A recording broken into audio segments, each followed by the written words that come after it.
Good afternoon, everybody. My name is Carl. I'm a recovery coach here at Cat Recovery Center. Today is our all recovery meeting. The article I picked is barriers to change in recovery. So we all have challenges, we all have barriers. So let's change some of those barriers. All right.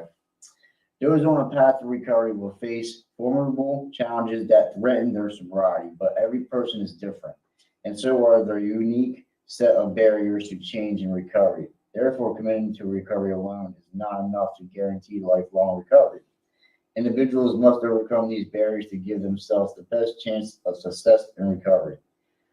But you're not alone. Any good addiction rehab center or treatment facility can provide you with all the tools you need to overcome these challenges.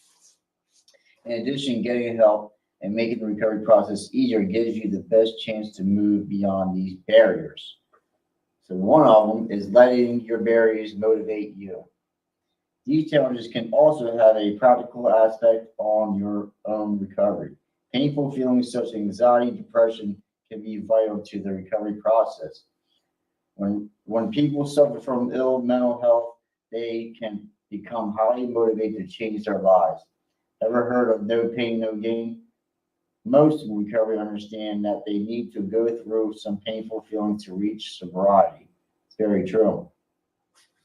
However, to work on that, what barriers are in the way of change and go through change itself can help the individual work through the transition, promoting their development.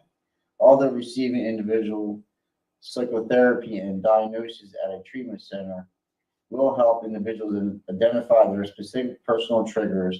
These are a set of broad challenges that many experience in recovery. So when I first got in recovery, I looked at like everything was a barrier because my life was consumed by drugs and alcohol, right? And that's what I had done for many, many years, and all the problems and all the, you want to say, fines, all the arrests I had, all these hospital bills, not having a place to live, right? Not having a license, a lot of things going on, like whatever barriers look like for you and challenges, right? So we all have challenges and barriers, and I had a lot of them, and that could lead you back to using, all right? Because I put this wall up, I put this mountain of whole things I had through in the beginning of recovery, and like it backed me out, right? Like I was like telling myself, "There's no way I could do this." Negative self-talk, right? And I had to break some of these barriers, right? And I did that one day at a time. We want things when we want it, and we want it like today, but that's not reality, right? So I had to break down these barriers, these challenges, like one by one. And lo and behold, I broke a lot of these barriers down and started working towards new things, right? I got a license, I got a house, I got a job, I got a good career, I got family, I got friends, I got support. Like one thing at a time, things start to change. Life got better, right? It continues to get better, but there's work need to be done, right? Without the work, without action, we are not going to see the results. So, letting your barriers motivate you, and one thing after another, like I begin to see uh, my self worth. I can do this, knocking one thing at a time, and just breaking the barriers down. Um, Delay, denial, fear, not trusting the process, lack of knowledge and support are common challenges. Being aware of these barriers give you a better chance of a lifelong recovery. So being aware, and it talks about finding out your triggers and your challenges and your barriers.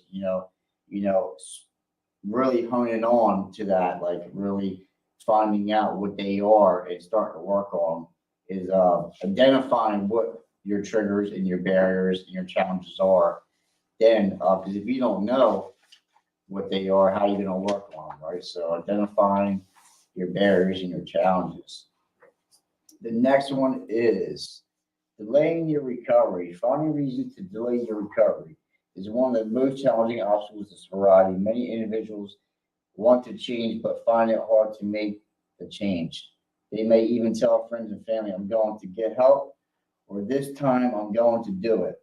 Although the intention to get sober is there, but it can take time to the individual to make these changes. Delays in recovery can come about because some people feel the time needs to be exactly right. They think they should wait until they believe they are genuinely addicted, or maybe weighing up the pros and cons of starting recovery now. Others may be hooked on a sense of perfectionism, needing the time, place, and other small details to be perfect for the best chance of success. Lasting denial is one of the most common reasons for the delay in recovery. When people deny that they have addiction, their recovery and vital slows down. When people assume there's nothing wrong, they don't need to fix it. Unfortunately, those who realize they have an addiction may not see or understand how their addiction affects their friends and family, not realizing there is a need for change. But by understanding the actual consequences of their action, individuals can take the appropriate and immediate steps. On the other hand, by not acting or delaying action, a person can often stay stuck in old behaviors, and consequences of their addiction can begin to pile up. So not delaying your, don't delay your recovery, right? And it's very crucial. Don't delay it, because we can die in the process, right? Because it's very serious out there. It's very chaotic. You know, a lot of us see it. I see it every day. You know, people walking the streets, and like that was me. You know, at one time, and like it's sad. You know, so it's very crucial not to delay your recovery. Um, and then I look at it as I used a lot of excuses. Delaying my recovery, or delaying to get clean and sober, I was using excuses to keep using drugs and alcohol, right? Like I had good intentions, it talks about it. I had good intentions to get clean and sober, but by not putting the action in, not putting the work in, it just don't mean nothing, right? I might really mean it. I feel it in my heart, but if I don't do nothing about it, you know, it just doesn't mean anything, right? Until I start to really put some work in, and really uh, wanting to change, and not delaying the process. That's all I did. Delay the process. Thank God I didn't die in the process of it. You know, I used every excuse under the sun to keep using drugs and alcohol, right? Being in denial is one of them, right? Uh, Using the blame game, right? I'm not that bad off. You know, we tell ourselves and tell other people some things that, you know, we want to keep using drugs and alcohol. So the fear of the unknown is the next slide here. There are many fears surrounding recovery, fears that can leave your feet almost physically rooted to the ground. Knowing that overcoming addiction will require an initial detox program is terrifying for most people. It is. The idea of giving up something that has been their coping strategy for potentially years, going through the unpleasant symptoms of withdrawal, can be enough to put anyone off recovery. And this is like talking about me, like the fear of going to detox, and like not having drugs and alcohol, and living without drugs and alcohol. It was scary. It was fearful, because I used drugs and alcohol for many years, and I didn't know who I was without it. And it's something, just imagine doing something on a day-to-day basis, right? Not just take out the drugs and alcohol, but continue to do something every day, right? And for years on end, and taking that away from you. You know, it's just like, now what? You know, and that's how I thought. Like, what am I going to do? Or how am I going to be? And I got all this stuff to deal with, you know, so our mind can tell us some tricky things. The disease of addiction is coming back from insidious, and then once you're dead, you know, and you know, we have to break that illusion that And it talks about fear of the unknown, right? And that was prevalent in my story, like how am I going to first, how am I going to get clean and sober? And how am I going to continue to stay that way? And who I was and who I'm going to become. It's scary. It can be fearful for sure.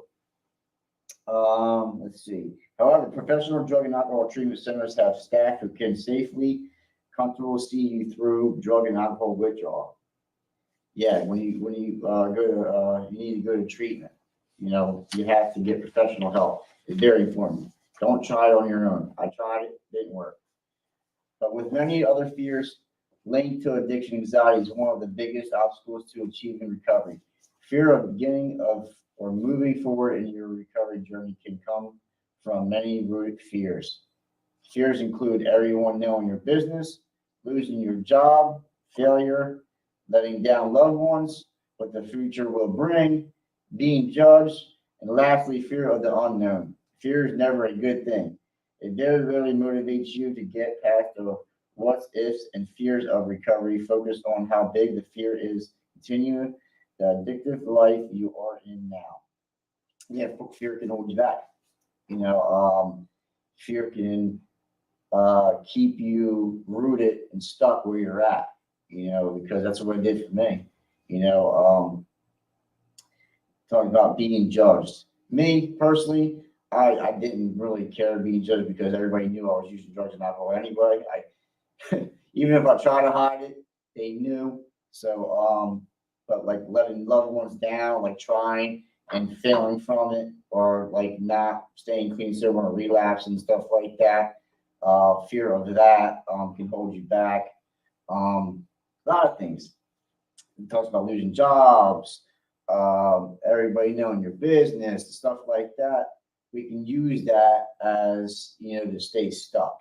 So we have to break that and get out of that mindset. Like um, we got to get clean and sober. That's just like it's a must. If we want to live a decent life, we have to get the drugs and alcohol out of our system most foremost, and to continue our journey of recovery process.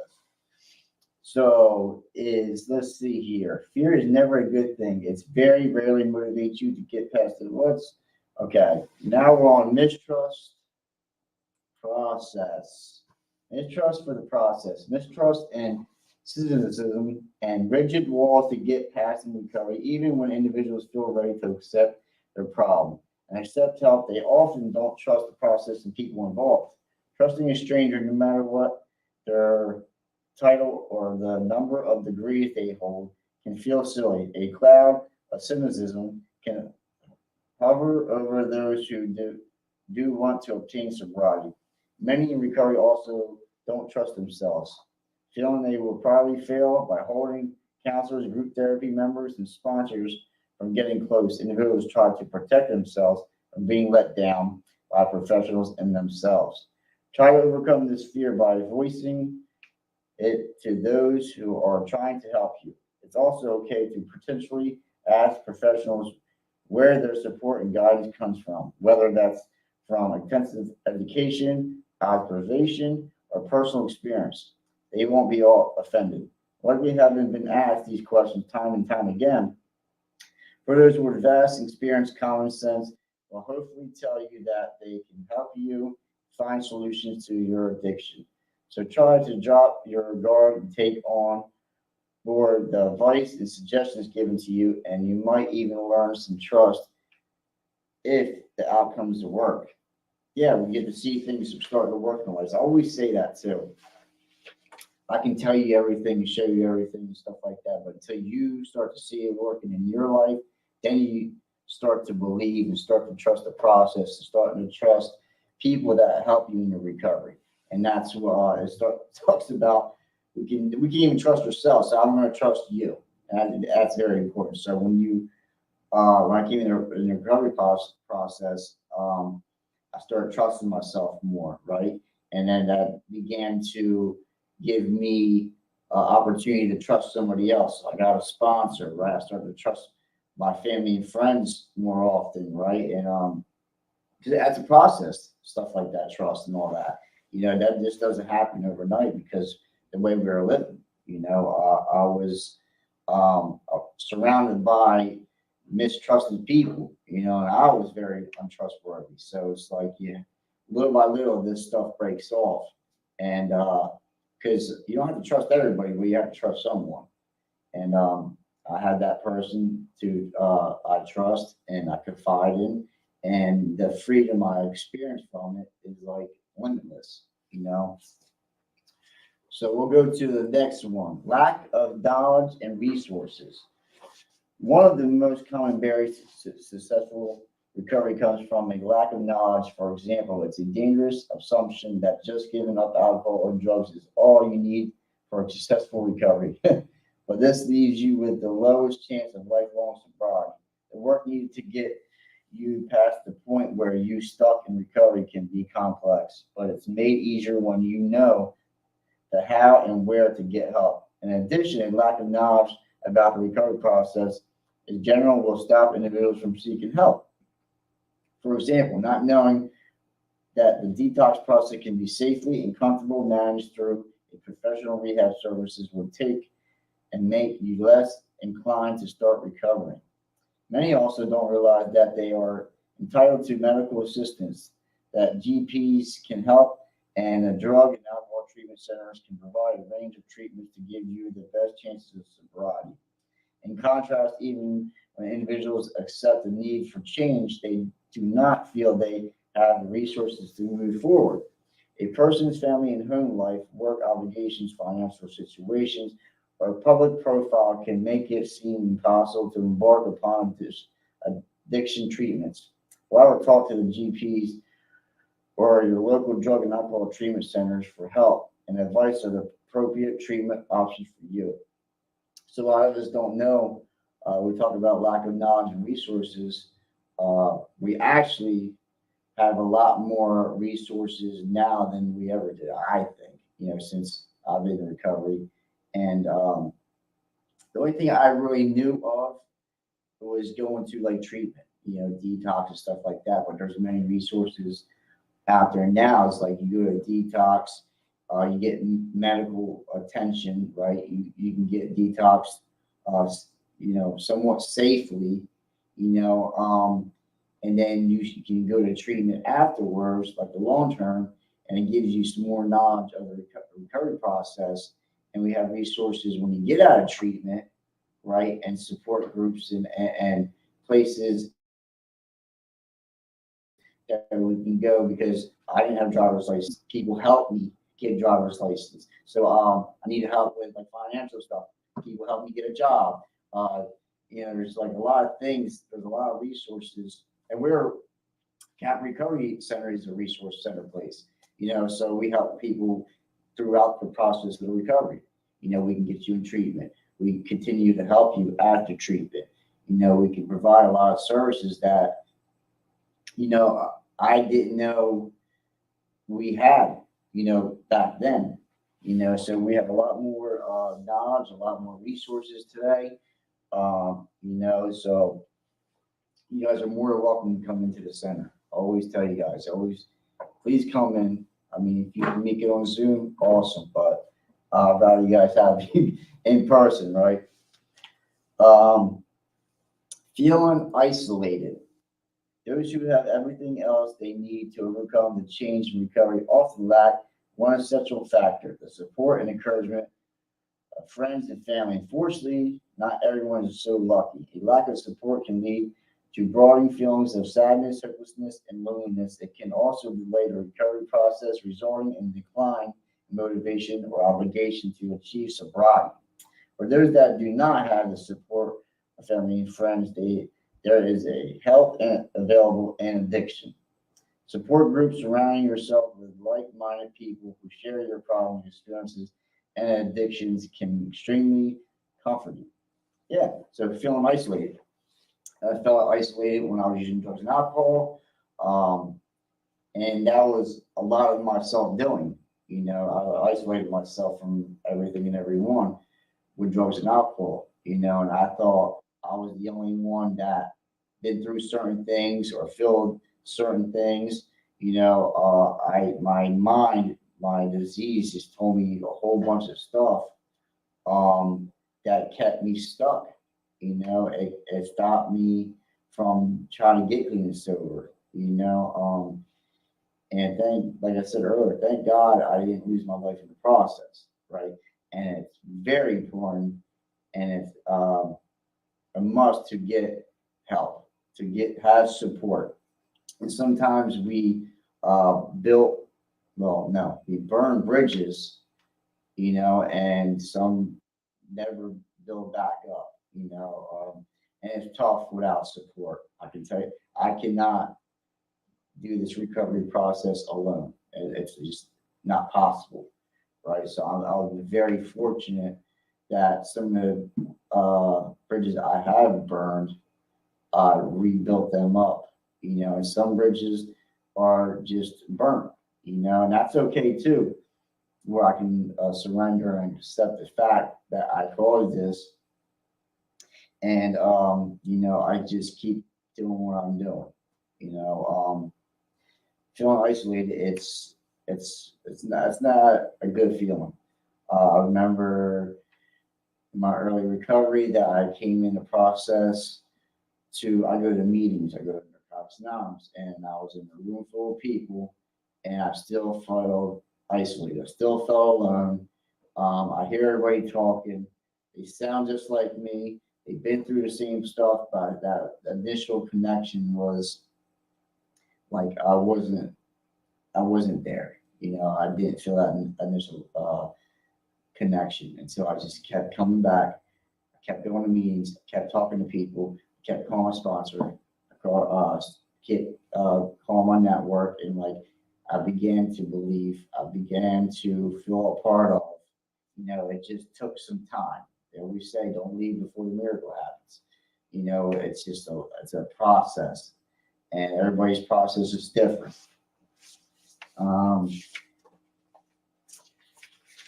In addition, sharing your experiences and taking in the suffering of others can help you learn how others have coped.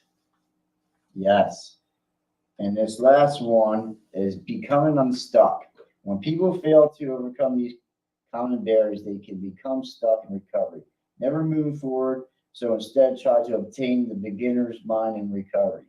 Allowing this mindset to take over means letting go of old solid beliefs and opinions that would get in the way of our recovery. Ooh, that just hit home for me. Doing so allows your mind to take in new knowledge that's essential to your recovery, even temporarily. Putting aside your views can allow you to assess your situation and accept any help offered. This mindset, therefore, gives you the best chance of achieving lifelong sobriety. By being open enough to learning and change, you can progress and become unstuck in recovery. Yeah, becoming unstuck. So it talks about, letting go of some of our beliefs, our opinions, our values, or morals. Like we all have them, right? And sometimes we have to modify them. Sometimes, we have to be open-minded.